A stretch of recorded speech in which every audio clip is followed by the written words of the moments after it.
સમાચાર આવી રહ્યા છે ભરૂચ જિલ્લાના જંબુસર તાલુકાના જંબુસર પોલીસે રેપ અને મારામારીના ગુનામાં 2 આરોપીની ધરપકડ કરી। મુખ્ય આરોપી સફવાન હસન મૌલા તેમજ તેના પિતા હસન અલી મૌલાની ધરપકડ કરતી જંબુસર પોલીસ અન્ય 2 ફરાર આરોપીની ધરપકડ કરવાના ચક્રો ગતિમાન હાથ ધર્યા છે। રિપોર્ટર દિવાન નજીર।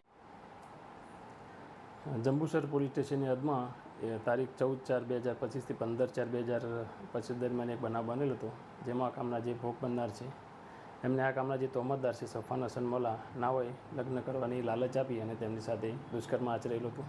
ત્યારબાદ ભોગ બનનારે એમની સાથે લગ્ન કરવાનું જણાવતા આ કામના જે તોહમતદાર છે એને લગ્ન કરવાની ના પાડેલી અને તેઓ તથા તેમની સાથે એમના પિતા તથા 2 ભાઈઓ ભેગા મળી આ કામના જે ભોગ બનનાર છે એને ફરિયાદીને ગાલ ઉપર તમાચા મારેલા હતા।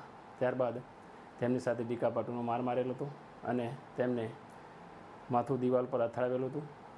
આમ તેમને માથાના ભાગે તથા આંખના ભાગે ઈજાઓ કરેલી હતી અને ગાળો બોલી અને તેમને માર મારેલો હતો। આ બાબતનો ગુનો નોંધાયેલો હતો, જે ગુનાના કામે આ ગુનામાં સંડોવાયેલ તોહમતદાર સફવાન હસન મૌલા તથા એમના પિતા હસન અલી મૌલા નાઓને જંબુસર પોલીસે ધરપકડ કરેલી છે અને બાકીના આરોપીની શોધખોળ ચાલુ છે અને જંબુસર પોલીસ આ ગુનાની તપાસ હાલમાં ચલાવી રહેલ છે।